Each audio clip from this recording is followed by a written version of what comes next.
আসসালামু আলাইকুম ওয়া রাহমাতুল্লাহ। আসসালামু আলাইকুম ওয়া রাহমাতুল্লাহি ওয়া বারাকাতুহু। ওয়া আলাইকুম আসসালাম। আপনারা সবাই ভালো আছেন? কেউ চেনেন? হ্যাঁ, আমাকে কেউ চেনেন?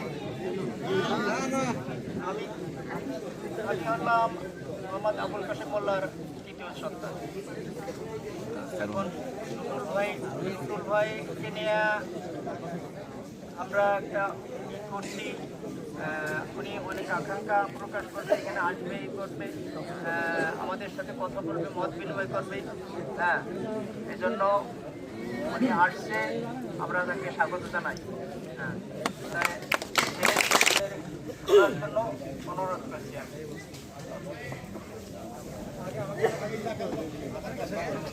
আমাদের এখানে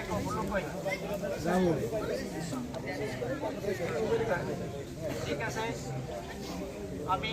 আমি আমার পক্ষ থেকে সবাইকে একমত পোষণ করে আমরা যেটা সিদ্ধান্ত নিই সেটি আমরা করবো। তারপরে আমি এক এক করে সবাইকে কথা বলার একটু একটু করে, যেহেতু সময় নাই, সবাই একটু কথা বলুক সেই অনুরোধ করছি। ধন্যবাদ।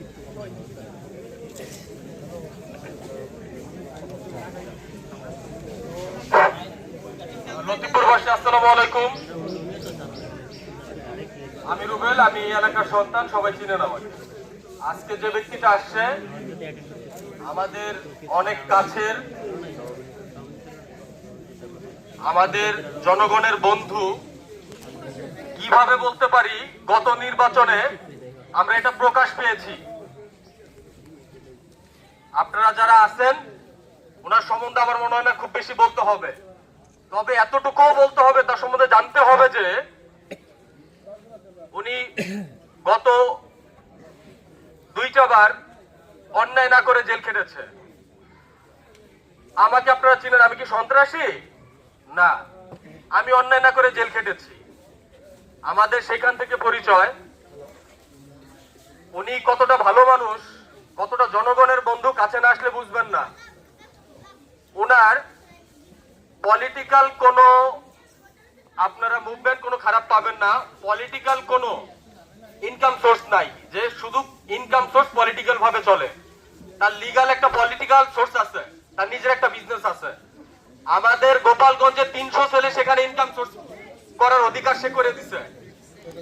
আমি শুধু একটা এক্সাম্পল দিতে চাই যে একটা কোম্পানি করে যদি 300 ছেলে তার কর্মসংস্থান তৈরি করে দিতে পারে, আমি মনে করি, আমি একজন এডুকেটেড পারসন, আমি মনে করি সে যদি এমপি হয় গোপালগঞ্জে কোনো বেকার থাকবে না ইনশাআল্লাহ। ইনশাআল্লাহ কোনো দুর্নীতি থাকবে না এলাকায় ইনশাআল্লাহ, কোনো মাদক থাকবে না এলাকায় ইনশাআল্লাহ।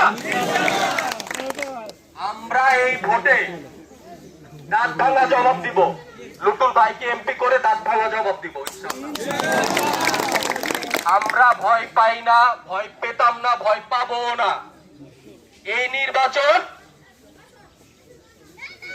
নির্বাচন আমাদের ভোটের মাধ্যমে আমরা আমাদের জনগণের প্রতিনিধি সিলেক্ট করে দেখাই দিব।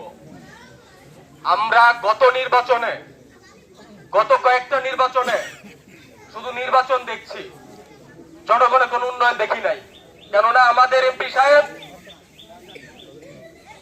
আমরা কোনো উন্নয়ন দেখি নাই। তো আমরা মনে করতেছি এইবারের নির্বাচনে আমরা আমাদের জনপ্রতিনিধি লুটুল ভাইয়ের কাছ থেকে অধিকার আদায় করে নিতে পারবো এবং উনি দিবেন।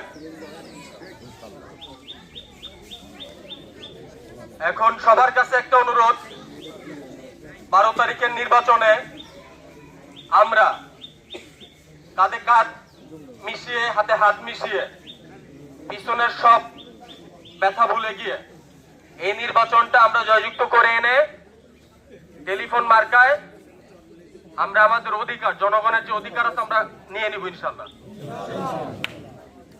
এবারের প্রথম ভোট লুটুল ভাইয়ের পক্ষে হোক, এবারের প্রথম ভোট টেলিফোন মার্কায় হোক ইনশাআল্লাহ। আসসালামু আলাইকুম। আমাদের বড় ভাই কথা বলবে। বুলু ভাই এবং রাব্বি।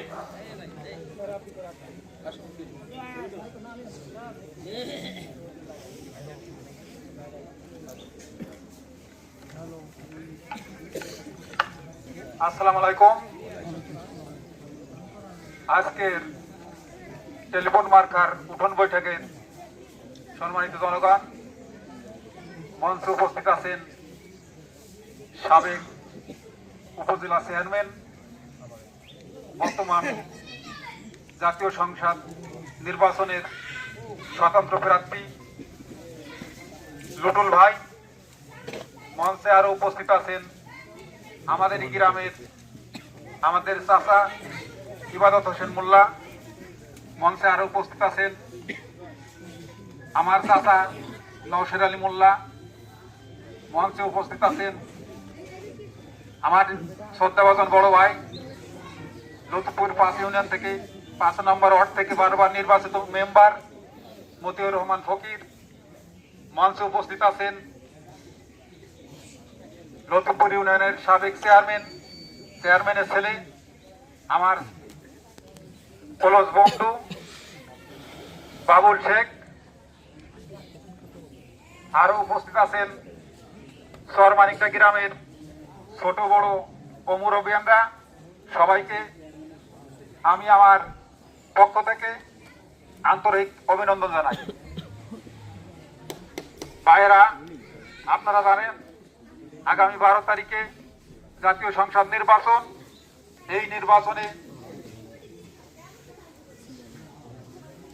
মোট গোপালগঞ্জ থেকে 11 জন প্রার্থী প্রতিদ্বন্দ্বিতা করছেন। আমি মনে করি তার মধ্যে লুটুল ভাই যোগ্য।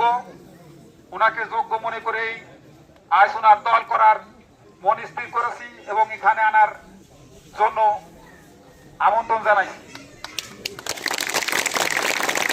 আপনারা 12 তারিখে টেলিফোন মার্কায় ভোট দিয়ে জাতীয় সংসদ ভবনে লুটুল ভাইকে যার রাস্তা পরিষ্কার করে দিবেন এই দাবি আপনাদের কাছে রাখছি। লুটুল ভাইয়ের কাছে একটি দাবি, আপনি জনপ্রতিনিধি যদি আপনার কপালে আল্লাহ লিখে থাকে ইনশাআল্লাহ আপনি হবেন। আপনি হয়ে এই গরিব দুঃখী লোকজনকে ভুলে যাবেন না, এনাদের পাশে থাকবেন। এই উদাত্ত আহ্বান জানিয়ে আমি আমার সংক্ষিপ্ত কথা এখনই শেষ করছি। আল্লাহ হাফেজ। এবার আপনাদের সামনে বক্তব্য রাখবেন লতিফপুর ইউনিয়নের সাবেক চেয়ারম্যানের ছেলে আমার বন্ধু বাবুল হোসেন। বাবুল।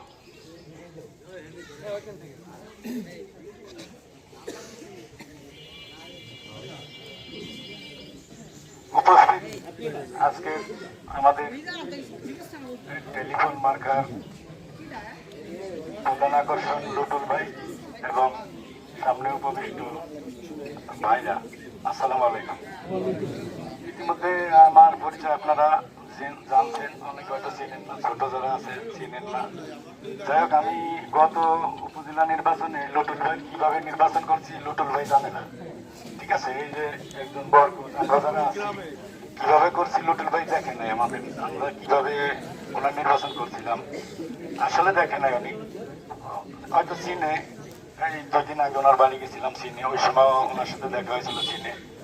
যাই হোক, ওই কথা সেই অনুযায়ী লুটুল ভাই যে কত ভালো লোক সেটা আমি জানি, ঠিক আছে?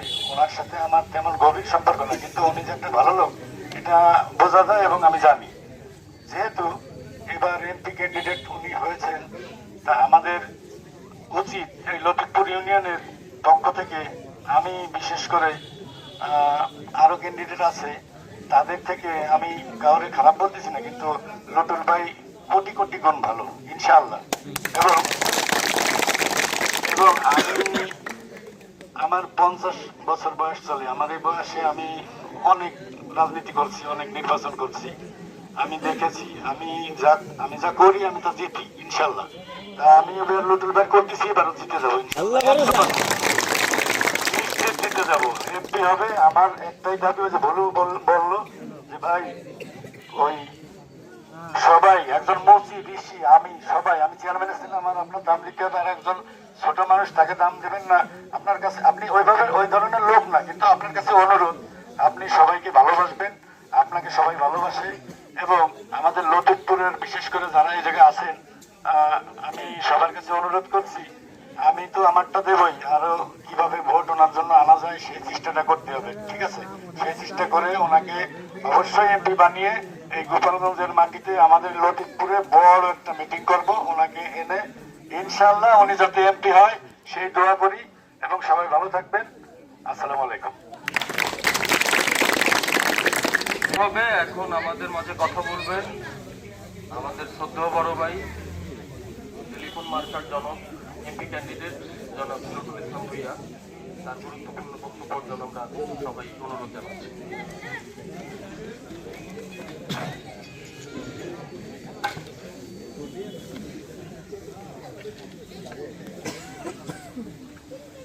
বিসমিল্লাহির রহমানির রহিম। হ্যালো, সম্মানিত আজকে লতিফপুর বড়বাড়ির আমরা এই উঠান বৈঠক করছি। উঠান বৈঠকে আমার মঞ্চে উপবিষ্ট আমার মুরব্বিয়ানরা এবং সামনে আছেন আমার মুরব্বী এবং ছোট ভাইয়েরা, আমাদের যারা সবসময় আসলে আমি চিন্তা করি যে এনরাই আমাদের ভবিষ্যৎ। আমার সামনে আছেন যে আমার একেবারে ইয়াং ভাইয়েরা, সবাইকে আসসালামু আলাইকুম। আপনারা আসলে এই প্রোগ্রাম আজকে যে অনুষ্ঠান, আমরা যে অনুষ্ঠানটা করছি এই উঠান বৈঠক, আমি আসলে যে আমরা 21 তারিখের পরে আসলে প্রোগ্রাম শুরু করি। আপনারা জানেন যে আমাদের নির্বাচনী প্রচারণা 21 তারিখের পরের থেকে শুরু হয়েছে। 21 তারিখের পরে 22 তারিখে আমি আমাদের গ্রামের চন্দ্রদিঘলিয়াতে একটা মিটিং করি, যেখানে আপনারা হয়তো দেখেছেন যে একেবারে আমাদের চন্দ্রদিঘলের আপামর সবাই ছিল। ইনশাল্লাহ সবাই উপস্থিত থেকে আমাকে তারা সমর্থন জানিয়েছেন। এবং এরপরে আপনারা জানেন যে আমরা যে উপজেলা যে নির্বাচনটা ছিল গত বছর, আমার ভাই বললো যে উপজেলায় আমার ভাইয়ের সাথে ছিল, আমি এই কথা একটু পরে আসতেছি। তো আমি যেহেতু আমাদের এখন 28টি ইউনিয়ন, আমাদের নতুন ইউনিয়ন 7টা, তো আমি চিন্তা করলাম যে যেহেতু আমার ভাইয়েরা আমাকে আগে থেকে কিছু না কিছু চেনে, একেবারেই নতুন যারা তাদের সাথে তো আগে কথা বলতে হবে। তা আমি আসলে এই কয়দিন ওইখানে কাজ করেছি। তো ওইখানে কাজ করে ইনশাআল্লাহ যেটা মনে হয়েছে যে আমার ভাই যেটা বলেছে যে আমাদের বিজয় সুনিশ্চিত। কারণ আসলে আপনার ওই যে একটা কথা বলে না আমার মা চাচিরা, যে ভাত কিন্তু একটা টিপ দিলেই বোঝা যায় যে ভাত হয়েছে কিনা। তো সেই টিপ দিলে বোঝা যায় যে আসলে আমাদের মানুষের কি চাহিদা, মানুষ কি চাচ্ছে, মানুষের কি আকাঙ্ক্ষা। তো আমরা সেটা বুঝতে পেরেছি। ইনশাআল্লাহ আপনাদের মনোবাসনা পূর্ণ হবে, আমি এটা বিশ্বাস করি, এবং উপরে আল্লাহ যদি আমাদের সহায় থাকেন। আমি আসলে উপজেলা নির্বাচনের কথায় আসি একটু, যে উপজেলা নির্বাচন যখন হয় আসলে আমার কোনো রকম প্রস্তুতি ছিল না।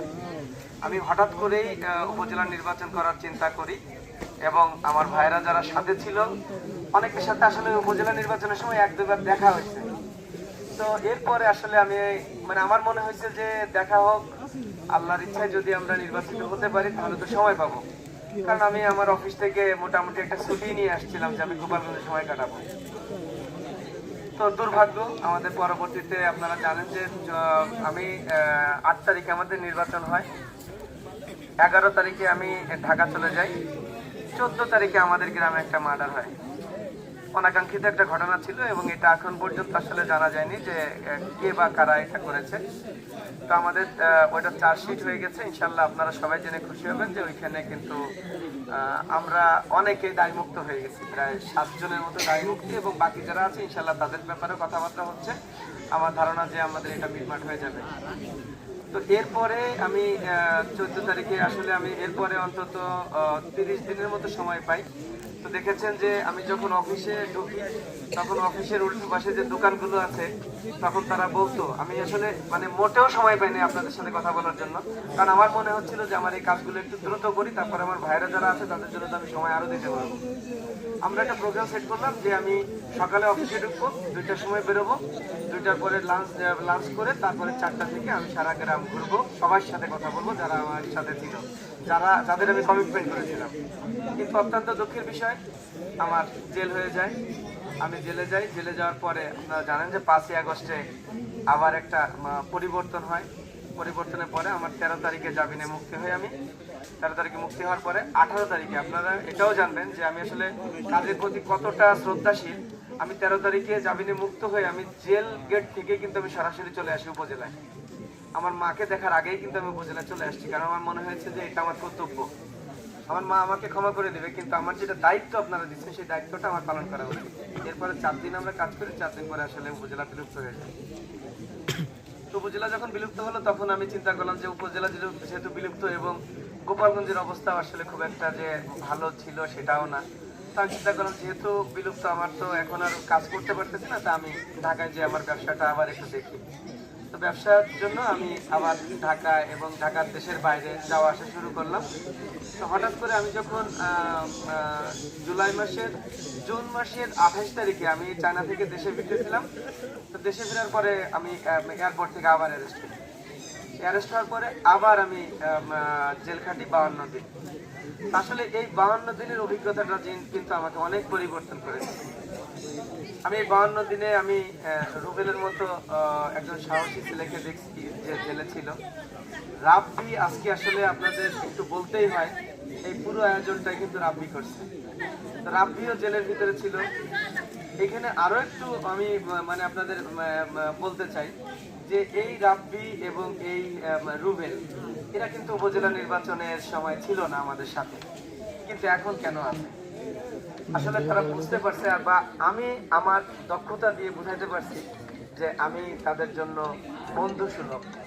তারা হয়তো আমাকে সে সময় চিনতো না, কিন্তু জেলে যাওয়ার পরে অনেকে চিনছে। আপনারা আরো একটা ছেলের সাথে কথা বললে, তুরাব নামে একটা ছেলে ছিল আমাদের মোহাম্মদপুরে, মানে একটু চিনেন কিনা, ও এখনো জেলে আছে। আমি অনেক চেষ্টা করেছিলাম করার জন্য। তো তুরাবের সাথে আমার আসলে ও মানে খুব সিসি করতো যে ভাই আমার মনে হয় যে আমার এখন গোলাগুলি নেওয়া উচিত, যে আপনার মতো মানুষকে আমরা গালিগালাজ করছি। ঠিক আছে, এইরকম আসলে এই যে বললাম যে এই যে পরবর্তীতে যখন আমি জেলে যাই, জেলের থেকে কিন্তু আমার ভিতরে পরিবর্তনটা আসে। ওদের সাথে যখন কথা বলি, ওরা যখন বুঝতে পারে যে আসলে ওরা ভুল করেছিল, বা ওরা আমার সাথে না থেকে মানে মনে হচ্ছে ওদের আফসোস হচ্ছে, তো ওইখান থেকে আসলে কথাবার্তা শুরু হয় যে আমাদের ভিতরে যদি কেউ একজন অন্তত স্বতন্ত্র প্রার্থী হতো, আমরা যে বিপদে আছি সেই বিপদ থেকে উদ্ধার করার জন্য কেউ একজন থাকলে আমাদের জন্য মনে হয় ভালো হতো। আমি ওরে বললাম যে সবাই মিলে বললাম যে ঠিক আছে তাহলে আমরা একটু বাইরে যাই, বাইরে গেলে কথা বলবো, যদি কেউ রাজি হয়। তখনও কিন্তু আমার কোনো ইচ্ছা ছিল না। আমি আসলে চিন্তা করলাম যে ব্যবসা করি, 2-2 বার জেল খাটলাম খালি খালি, তো দেখি বাইরে যেয়ে দেখি। তো এরপরে 16 তারিখে যখন একটা ঘটনা ঘটলো আপনারা জানেন, জেলের ভিতরে হামলা, জেলের বাইরে হামলা হলো। তো 700-র মতো লোক অ্যারেস্ট হয় একদিন 2 দিনে। ওইখান থেকে আমরা চিন্তা করলাম যে একজন প্রতিনিধি আসলে কেউ থাকা উচিত আমাদের গোপালগঞ্জে। তো আমি অনেকের সাথে কথা বলছি, কেউ বললো যে মামলার ভয়টা আছে। তা আমি আসলে চিন্তা করলাম যে আমি আমার যে অভিজ্ঞতাটা হলো যে এটা আমার মনে হয় দায়িত্বটা নেওয়া উচিত। অনেকের সাথে কথা বললাম, আমার মুরব্বীরা যারা আছে, আমার কাছের যারা আছে, আমাদের গ্রামে বা আমাদের উপজেলায় যারা আছে ওদের সাথে কথা বললাম। কথা বললে আসলে প্রত্যেকে ভীষণ খুশি, এবং খালি একটা কথাই বলছিল যে তুমি যদি নমিনেশন ফর্ম জমা দিতে পারো তাহলে আর তোমার গ্রামে আসা লাগবে না, আমরা তোমার দায়িত্ব নিব। আমি বললাম যে ভাই নমিনেশন ফর্ম কেনার পরে মানে এরকম কেন বলতেছেন? বলতেছেন যে আমাদের তো ভয় করে গোপালগঞ্জ। তাই বললাম যে গোপালগঞ্জ যদি লেভেল প্লেইং ফিল্ড হয় তাহলে বলে যে তাহলে তার কোনো কথাই নেই। আমি ইনশাল্লাহ কথা বললাম, যেহেতু আসলে আমি ব্যবসা করি, আমার তো অনেকের সাথে পরিচিত আছে যারা এখন নীতি নির্ধারণ করতেছে, আমাদের যারা সব দলের সবার সাথে। সত্যি কথা, আমি যে 24 বছর ব্যবসার বয়স, আমি কখনো রাজনীতির সাথে সম্পৃক্ত হইনি। আমাদের আইটি জগতে আমি কখনোই পরিচয় দিইনি যে আমার বাড়ি গোপালগঞ্জ। আমি কখনোই বলি না যে আমার গোপালগঞ্জ বলে আমাকে এটা দিতে হবে। আপনারা সবাই কিন্তু বুঝতে পারেন যে আমি গোপালগঞ্জের মানুষ হয়েও এখনো ঢাকায় ব্যবসা করতেছি। তার একমাত্র কারণ আমার সততা। আমি কখনোই পক্ষপাতিত্ব করিনি, কখনোই রাজনৈতিক প্রতিহিংসা কারোর প্রতি করিনি। এই কারণেই কিন্তু এখনো আমি ব্যবসা করতে পারি, এখনো তারা আমাকে সম্মান করে। তো আমি যখন কথা বললাম, ওটা বললো যে আমরা গোপালগঞ্জে লেভেল প্লেইং ফিল্ড তৈরি করব, এটা আপনি বিশ্বাস করেন। শুধু গোপালগঞ্জ না, আমাদের সারা বাংলাদেশে আমরা লেভেল প্লেইং ফিল্ড করবো। আপনার যদি নির্বাচন করার কোনো ইচ্ছা থাকে বা আপনাদের ক্ষেত্রে ইচ্ছা থাকে, আমি সেটা বলতে পারি। আমরা এটা আশা করি মানে এর কোনো ব্যত্যয় ঘটবে না। আমি এটা যখন বললাম, বলার পরে তারপরে ইনশাল্লাহ সবাই কাজ করবো। আমরা জানি যে অনেকে আমাদের বলছে যে যেদিন নমিনেশন ফর্ম কিনতে যাবে ওদিন বাধা দেওয়া হবে। তা আমি তো জানতাম যে আসলে কোনো সমস্যা হবে না, এটা মানুষের জজু বুড়ির ভয় দেখানোর মতো আর কি। তো এইখানে আমি নমিনেশন ফর্ম কিনলাম, বললো যে জমা দেওয়ার সময় আটকানো হবে, জমাও দিলাম। বললো যে যেদিন রায় দেওয়া হবে সেদিন আটকানো হবে। যা হোক, সব কিছু তো আপনারা দেখছেন যে আসলে কোনো সমস্যা নেই। কারণ নির্বাচনী তফসিল যেদিন ঘোষণা করা হয়েছে সেদিন থেকে আসলে সংঘবিধি অনুযায়ী যে একজন নিরপরাধ লোককে কেউ কোনোভাবেই গ্রেফতার করতে পারবে না কোনো প্রশাসন থেকে। এবং আপনারা জানেন যে গোপালগঞ্জে আর্মি টহল থাকবে এবং প্রত্যেকটা মানে আপনার ভোট কেন্দ্রে 5 দিন আগে থেকে এবং 2 দিন পরে পর্যন্ত। তারপরে নির্বাচন আপনারা সবাই সুস্থ এবং সুন্দরভাবে করতে পারবেন। এবং কেউ যদি বলে যে লুটুল বিয়ের দল করলে পুলিশ এসে ধরে নিয়ে যাবে, এগুলো ভুল কথা, এগুলো মিথ্যে কথা। যদি এরকম কোনো রেকর্ড রাখতে পারেন তাহলে কিন্তু তার বিরুদ্ধে আমরা আইনগত ব্যবস্থাও নিতে পারবো। কারণ কোনোভাবেই ভয় দেখানো যাবে না। আমার কথা হচ্ছে যে আমি আমার জন্য ভোট চাবো, আপনি আপনার জন্য ভোট চাবেন। আপনি কেন ভয় দেখাবেন? ভয় দেখানোর তো কোনো কারণ নেই। আর আমাদের এখানে তো আসলে গোপালগঞ্জের মানুষ, আমাদের আলাদা একটা পরিচয় আছে। আমরা সেই পরিচিত হতে চাই। আপনারা যারা আমি নির্বাচনের পরে অঙ্গীকার করেছিলাম, আপনারা হয়তো আমাকে ক্ষমা করে দিবেন। কেন আপনাদের সাথে বসতে পারিনি, কেন আপনাদের সাথে মিশতে পারিনি, কেন আপনাদের সাথে কথা বলতে পারিনি, কিন্তু আমার ইচ্ছা আছে, আমার ভালো লাগে। কিন্তু এখন ভালো লাগাটা তৈরি হয়েছে যে আপনাদের সাথে বসে এক কাপ চা খাওয়া, আপনাদের সাথে বসে একটু গল্প করা, আড্ডা দেওয়া। তো মানুষের আমার আসলে কি বলবো, মানে অনেকের বললে হয়তো অনেকের মানে বিরুদ্ধে যেতে পারে বা অনেকের একটু গায়ে লাগতে পারে। আমার খুব বেশি লোভ নাই, আমার একটা ফ্ল্যাট আছে ঢাকা শহরে, কিন্তু আমার বাড়ি নেই, আমার একটা গাড়ি আছে। আমার মনে হয় না যে বেশি কিছু দরকার আছে।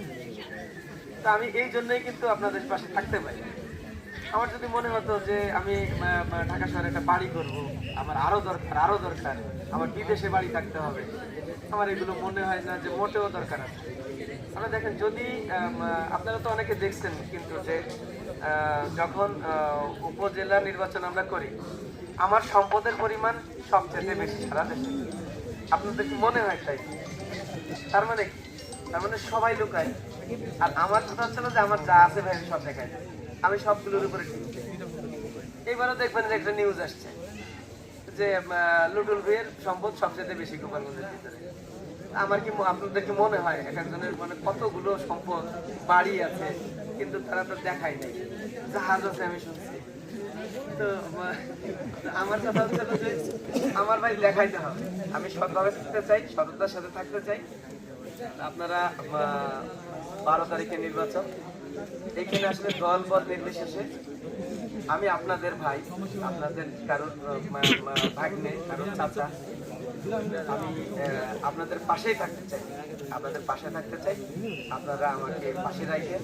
আপনাদের প্রতি অনুরোধ থাকলো 12 তারিখে ভোট দিবেন, টেলিফোনে ভোট দিয়ে জয়যুক্ত করে আমাকে আপনাদের পাশে থাকার সুযোগ করে দিবেন। আল্লাহ ভরসা। আপনাদের সবাইকে ধন্যবাদ। আপনাদের সুস্বাস্থ্য কামনা করি, আপনাদের মঙ্গল কামনা করি, আপনাদের পরিবারের সবাই ভালো থাকুন, ভালো থাকুন। আসসালামু আলাইকুম।